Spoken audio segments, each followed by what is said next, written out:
Weekend, you say, and you need a snack? Well, look no further.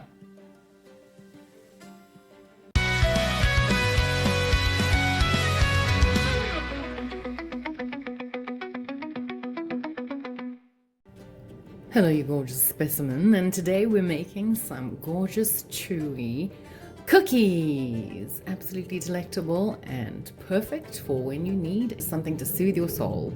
And here's what you'll need: flour, granulated sugar, eggs, salt, butter, brown treacle sugar, baking powder, vanilla essence, and for the top, choc chips. Oh god. And M&Ms. Let's get cracking. Let's get into this. The first thing we'll need is our butter. So today I am making, it's quite a large mixture, but you can halve it. But let's get going with the butter. So with our block of butter, we'll be using the whole block. This is 500 grams. I'm going to be cutting it into smaller pieces, and then we're going to get it mixed a little bit first. If I could stop playing musical instruments with baking implements. Okay, it's at room temperature. I'm just going to break up small pieces. And make sure to scrape off all of this buttery goodness, because I don't know how Americans use butter so willy-nilly when it's literally one of the most expensive things to bake with. I'll be using the whisk attachment.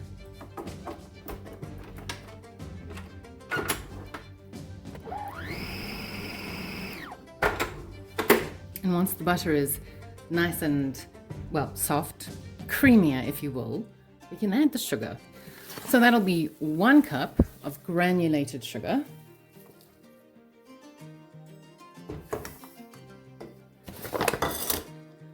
And 2 cups brown treacle sugar. Now, due to the nature of this being a little sticky, you want to make sure that you compact it into the cup, so let's get to that. Messing. Always messing. And you see how it needs to be compacted.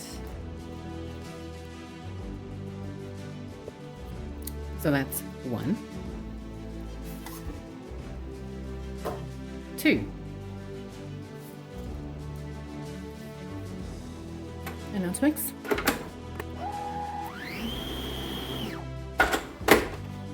And if you have a splatter shield, please use one. It'll save you on the cleanup. Now we just want to make sure that we have all... Please stop messing.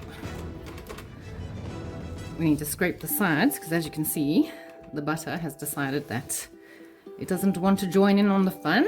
So let's just fix that.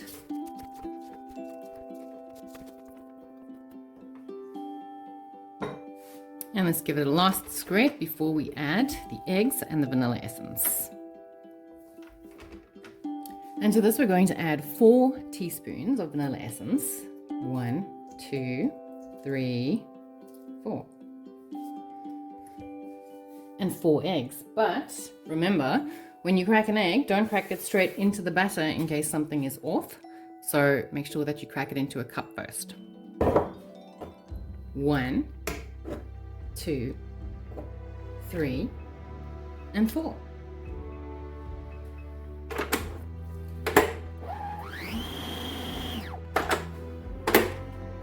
Let's give the sides a scrape so that everything can mix nicely together.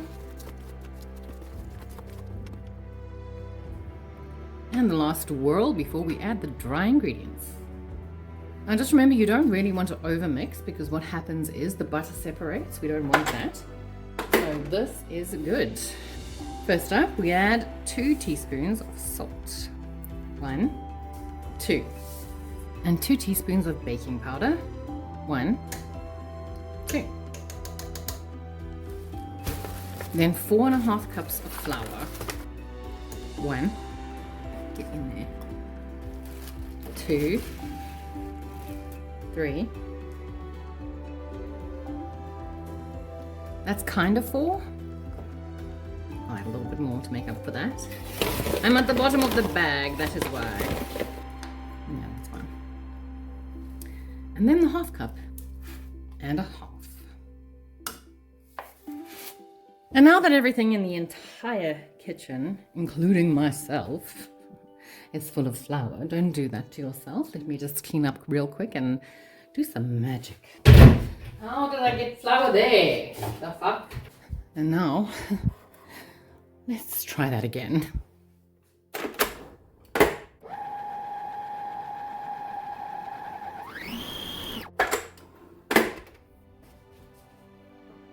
Scrape the sides and whatever the situation is that's accumulating in the middle. But you see the nice gooey consistency we have?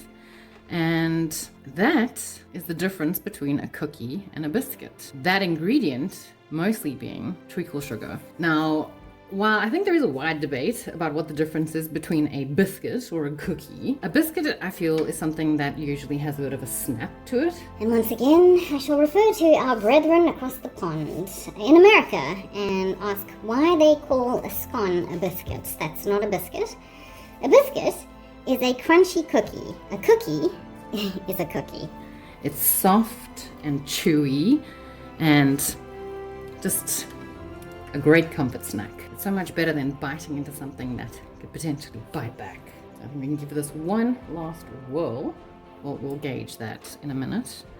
But then this should be done. And for when other tools don't make your life easy, the tools that you have at hand, and by hand, I mean your literal hands, use those. Make sure that we get all of this absolutely delicious batter into this bowl. So delicious that it's sticking to my fingers. Great. Also, as a side note, and I don't mean to be a Debbie Downer, but cookie dough is not for eating because it's raw.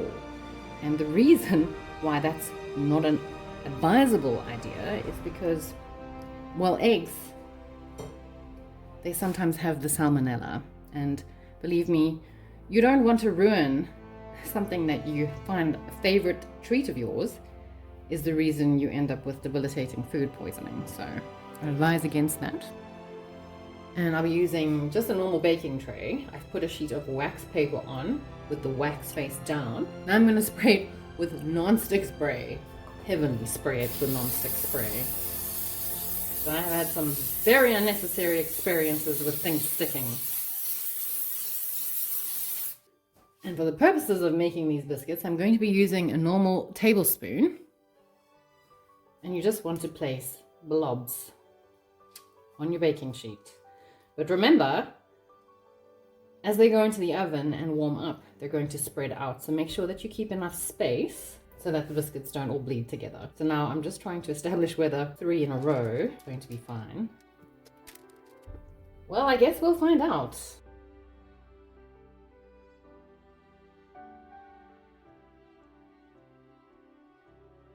Alright, and what I prefer to do is once they are on the tray, you just want to flatten them down a tiny little bit.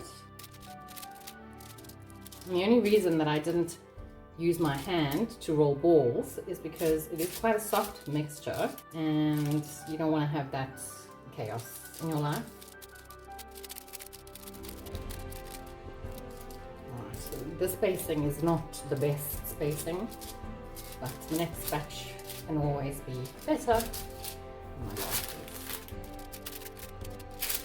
And once you've got them in position, now you add the fun stuff. Now, while you can mix things like chocolate chips into the batter, I find that leaving your options open is a much better idea.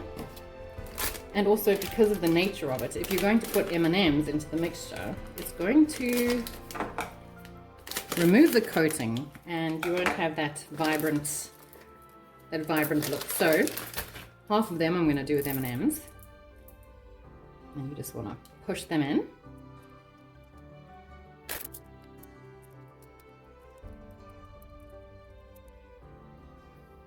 And repeat the process with the chocolate chips, but except you can be more, why am I being harassed by a bug? You can be more liberal. You can be more liberal with the chocolate chips.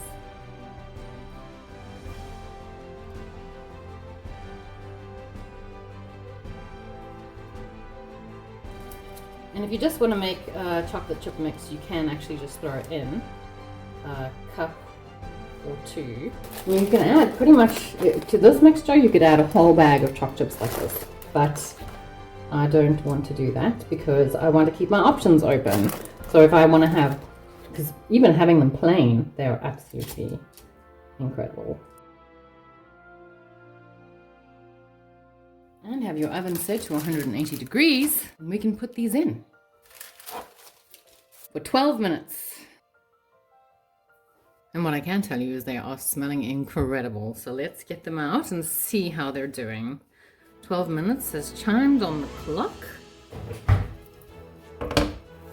And there we have it. Absolutely gorgeous, chewy, gooey, chocolatey, amazing cookies. And just in case you were wondering how I'm cooling them down, as soon as they do come out of the oven, I lift the wax paper and I put it onto a baking tray, letting them cool, and then, once cool, moving them to their own rack.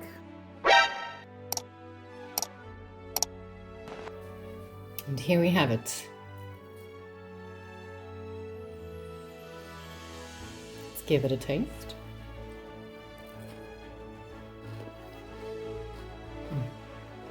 Yes, that is everything that you need in your life.